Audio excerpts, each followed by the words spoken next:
Alors, bonjour chers frères et sœurs, chrétiens et chrétiennes dans le Seigneur, que le nom du Tout-Puissant soit béni. Je suis votre serviteur, le prophète ambassadeur Kwadjo Roméo de la cité de Canaan. Et ce matin, nous serons dans notre émission Questions-réponses. Alors, les amis, ici, l'émission est questions-réponses. Questions-réponses, nous aurons des moments comme ça où, à chaque moment, nous allons nous édifier avec des questions et des réponses.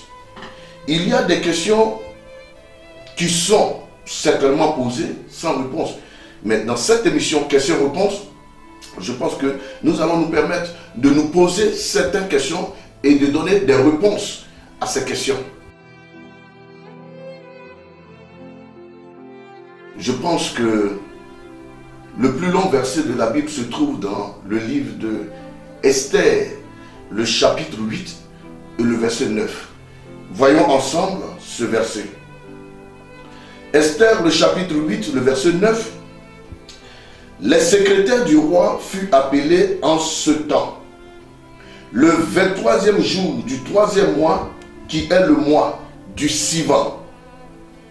Et l'on écrivit suivant tout ce qui fut ordonné par Mardochée aux Juifs, aux satrapes, aux gouverneurs et aux chefs des 127 provinces situées à l'Inde, à l'Éthiopie, à chaque province selon son écriture, chaque peuple selon sa langue, et aux Juifs selon leur écriture et selon leur langue. Le verset parle tout simplement d'une situation qui a eu lieu où Haman, un ennemi des Juifs, a voulu qu'on extermine le peuple juif. Et quand Esther, avec son oncle Mardochée, ont convaincu le roi va décider qu'on change les données pour pouvoir annuler le décret de Haman et de rétablir un autre décret en faveur du peuple d'Israël. Alors, ce verset est le verset le plus long de la Bible.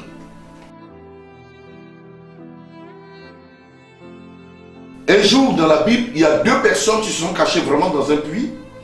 Et nous pouvons trouver ça dans 2 Samuel, le chapitre 17, le verset 18 au verset 19. 2 Samuel, chapitre 17, verset 18 au verset 19. Voici, la Bible dit, un jeune homme les aperçut et le rapporta à Absalom. Mais ils partirent tous deux en hâte. Et ils arrivaient à Béchurim, à la maison d'un homme qui avait un puits dans sa cour. Et ils y descendirent.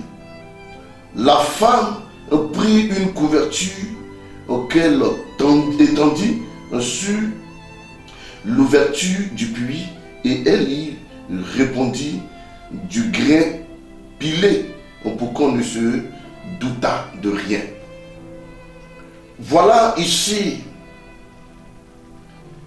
oui, ces hommes, Jotam et Achimath, on se tenait en route et une servante vint leur dire, allez informer le roi, car il n'osait pas se montrer et entrer dans la ville. Vous voyez, ces deux hommes qui se sont opposés au roi, Jonathan et Achimath. Quand ils se sont opposés, et lorsque le roi voulait les attraper, ils sont partis un jour et ils se sont cachés dans un puits. Alors si quelqu'un vous posait la question, est-ce qu'il y a deux personnes qui se sont cachées un jour dans la Bible, dans le puits? Oui, les deux personnes étaient Jonathan et Achimath. Donc nous pouvons voir ça dans le livre de 2 Samuel, le chapitre 17, le verset 18. Alors nous allons voir cela dans le livre de Jérémie.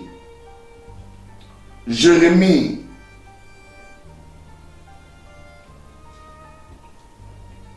Allons plutôt dans Jérémie le chapitre 38. Le verset 6 nous dira qui était ce prophète. Alors il prit Jérémie et le jeta dans la citerne de Malkija, fils du roi, laquelle se trouvait dans la cour de la prison.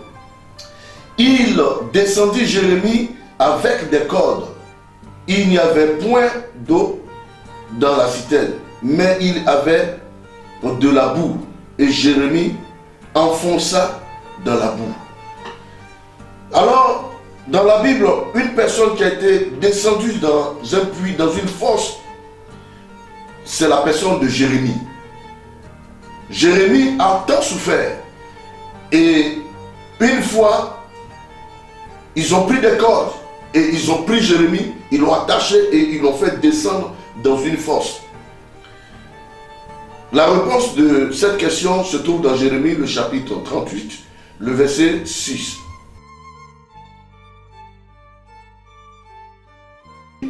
Les 40 personnes qui ont jeûné dans la Bible, qui se sont abstenues de manger pour voir un homme mourir. Nous trouvons cela dans Actes, le chapitre 23, le verset 12 au verset 14. La Bible dit que lorsque Paul a commencé à prêcher l'évangile, il y a des personnes qui n'étaient pas contents du fait que Paul les ait quittés pour aller prêcher l'évangile qu'il a combattu lui-même. Mais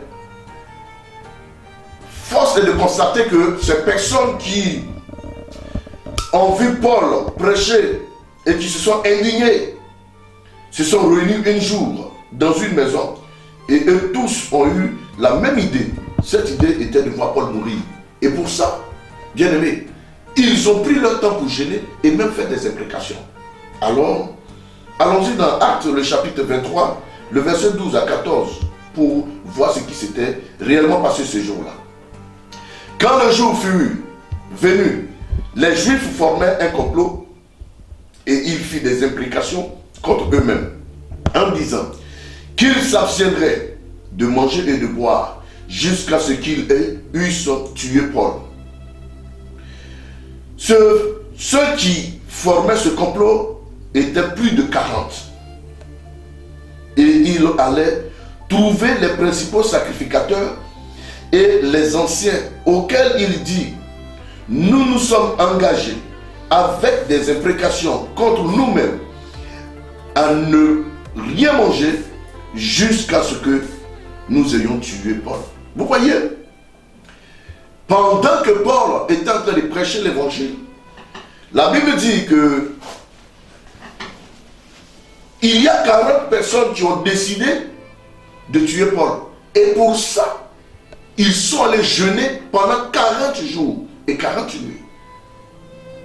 Ils étaient 40 personnes. Plutôt, pardon.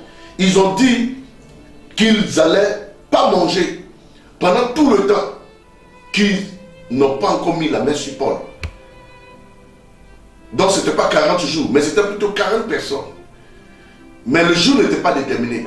Parce qu'il ne fallait pas manger jusqu'à ce qu'ils aient mis la main sur Paul. Alors, bien aimé, voici la réponse des 40 personnes qui ont décidé de jeûner pour la mort de Paul.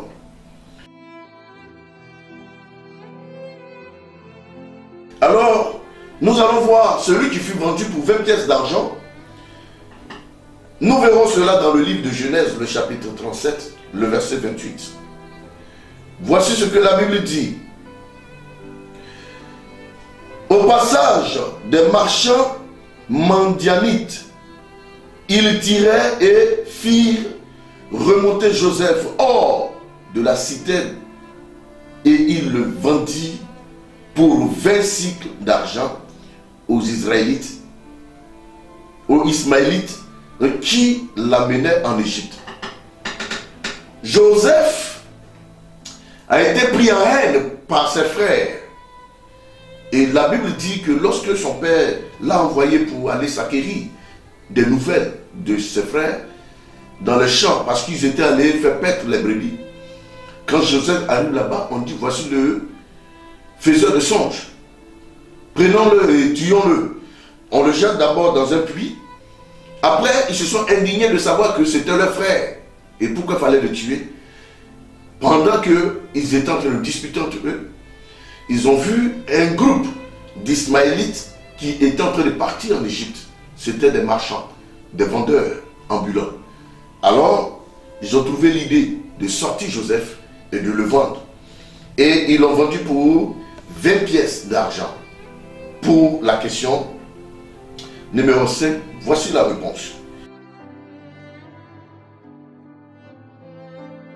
Alors nous voyons dans Matthieu le chapitre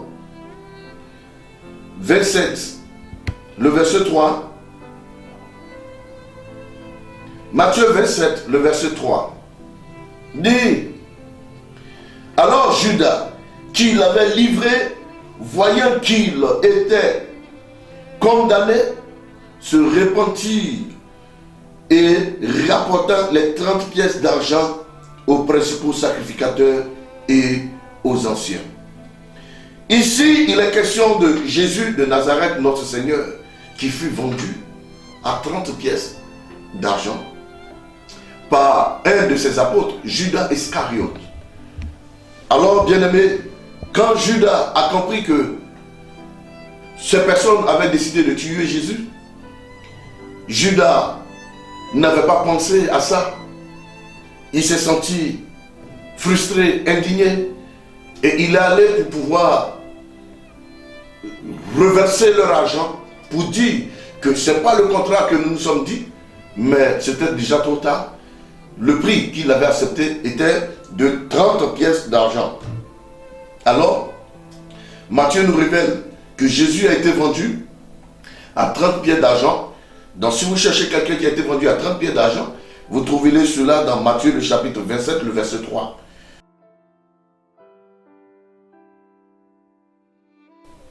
Allons d'abord dans Exode le chapitre 21, verset 32.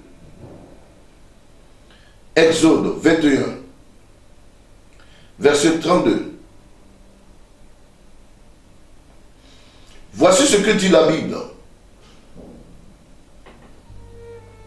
Mais si le bœuf frappe un esclave, homme ou femme, on donnera 30 cycles d'argent au maître de l'esclave et le bœuf sera lapidé. Dans le temps ancien, si un bœuf tuait un esclave, qu'il soit femme ou qu'il soit homme, le prix estimé de cet esclave était de 30 pièces.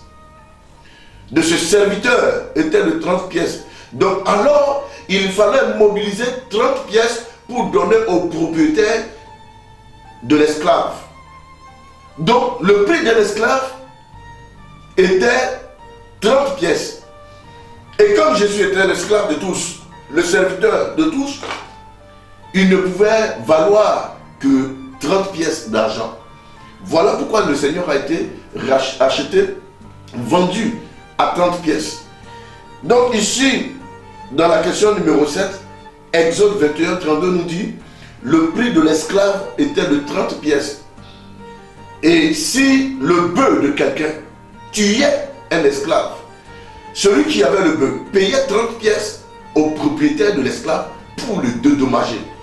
La valeur estimée, la valeur financière, la valeur monnaie d'un esclave était de 30 pièces, connue dans le temps ancien.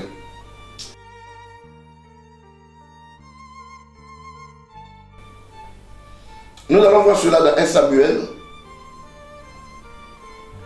1 Samuel, le chapitre 4, le verset 21 au verset 22. Elle appelait l'enfant Ichabod, en disant, la gloire est bannie d'Israël. C'était à cause de la prise de l'arche de Dieu et à cause de son beau-père et de son mari. Il dit, la gloire est bannie d'Israël car l'arche de Dieu est prise. Alléluia. Mais pour comprendre ça, nous voyons le verset 19. Sa belle-fille, femme de Phiné, était enceinte et sur le point d'accoucher. Lorsqu'elle fut entendue la nouvelle de la prise de l'arche de Dieu, de la mort de son beau-père et celle de son fils, elle se courba et accoucha, car les douleurs la surprirent. Comme elle allait mourir, les femmes qui étaient auprès d'elle lui dirent: ne crains point, car tu as enfanté un fils. Mais elle ne répondit pas et n'y fit pas attention. Elle l'appela l'enfant Ichabod, qui veut dire tout simplement la gloire est bannie d'Israël. Phiné était le fils du sacrificateur, le souverain Élie. Et cet homme avait commis des actes abominables avec son frère qu'on appelait Ophné. Et les deux qui avaient posé des actes qui ne glorifiaient pas le Seigneur avait prévu leur mort. Et ce jour-là, son père va décéder, son fils, le fils aussi va mourir. La femme de Phiné qui était enceinte, lorsqu'elle a pris la nouvelle, va accoucher sur le champ. Ça va déclencher le processus de l'accouchement. Quand l'enfant va naître, l'enfant est né dans une douleur atroce. Et elle a trouvé seulement le nom qu'elle a donné à cet enfant, le fils de Phiné, de Ichabod.